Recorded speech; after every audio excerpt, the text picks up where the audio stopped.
सुनकर गुस्सा आ जाता है। अरे वाह वाह, कौन बोलता है जी? खुद क्या है यहाँ की औरतें, बाल सफेद लेकिन टाइट जींस और कोई कुछ भी पहने। अरे पहनना हमारा निजी हक है, किसी को कुछ हक नहीं बनता कि वो मेरी सास के लिए कुछ बोले। मैं आज ही जाकर माँ जी के लिए लाल जींस लेकर आऊंगी, फिर देखो कोई क्या बोलता है। अरे चुप लाल जींस।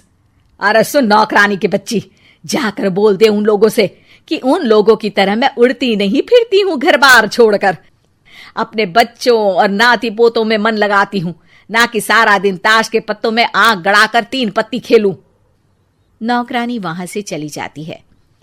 वैसे बहू, नौकरानी के क्या फायदे हैं ये तो पता नहीं, लेकिन सबसे अच्छा तो ये कि पता चल जाता है कि कौन किसके लिए क्या बोल रहा है।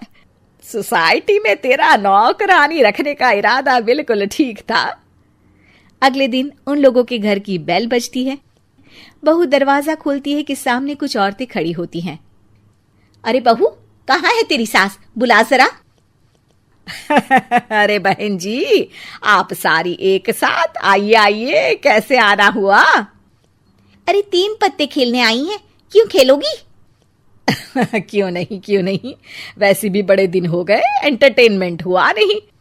बहू जा जाकर पकोड़े तो बना ला। अरे बस करिए, आगे कुछ पीछे कुछ।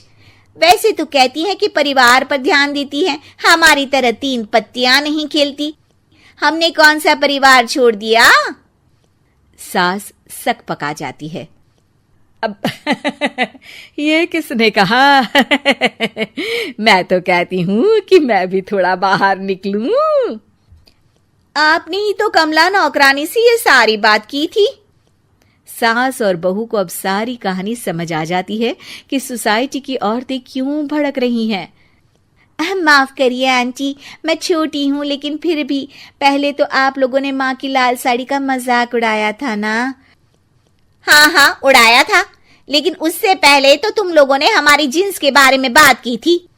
अरे क्यों ना पहने हम जीन्स, तुम्हारे पैसों की थोड़ी ना है।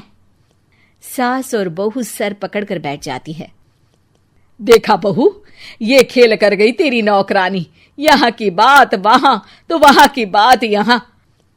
दोनों किसी तरह औरतों को समझा बुझाकर घर भेजती है और कसम खाती है कि नौकरानी को नौकरानी ही रहने देंगी।